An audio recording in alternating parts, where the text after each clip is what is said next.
मराठीच्या मास्तरांनी लिहूक सांगलो एक निबंध. अर्धो तास वेळ दिल्याने आणि म्हणतात एक पान भरा सबंध. स्त्रीची आत्मकथा असो निबंधाचो विषय. स्त्रीची आत्मकथा असो निबंधाचो विषय. प्रत्येकाचे विचार वेगळे असले तरी सारखोच आशय.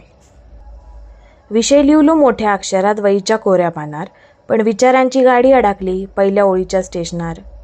म्हणान आता निबंधातली स्त्री स्वतःच लिहूक लागली. म्हणान आता निबंधातली स्त्री स्वतःच लिहूक लागली. वहीची रिकामी ओळ पटापटा भराक लागली. नाक सरळ अंगान बारीक, रंगान गोरा असल्यावर सुंदर, संसार बरो केलंय तर मी हुशार, घर आणि काम सांभाळतंय म्हणान मी जबाबदार, आयुष्यातला सगळा इक घोटून पिलंय तर मी सहनशील, आयुष्यातला सगळा इक घोटून पिलंय तर मी सहनशील, तसा कोणाक पटकन उलट बोलणंय नाही म्हणान मी विनयशील. सगळी विशेषणा अर्ध्या पानारच संपली. आता विचारांची रेल्वे डबल इंजिन लावून पुढच्या स्टेशनावर थांबली. विचारांचे डबे घाटातून जाऊक लागले. विचारांचे डबे घाटातून जाऊक लागले आणि वरच्या ओळीतली विशेषणा उलट प्रश्न विचारूक लागले.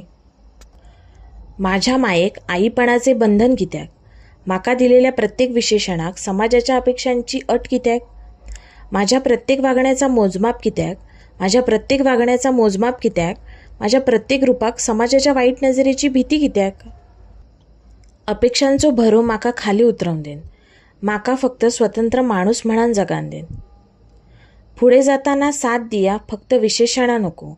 पुढे जाताना साथ दिया फक्त विशेषणा नको. स्त्री म्हणान फक्त आदर दिया, एका दिसाचा देव पण नको. एका दिसाचा देव पण नको.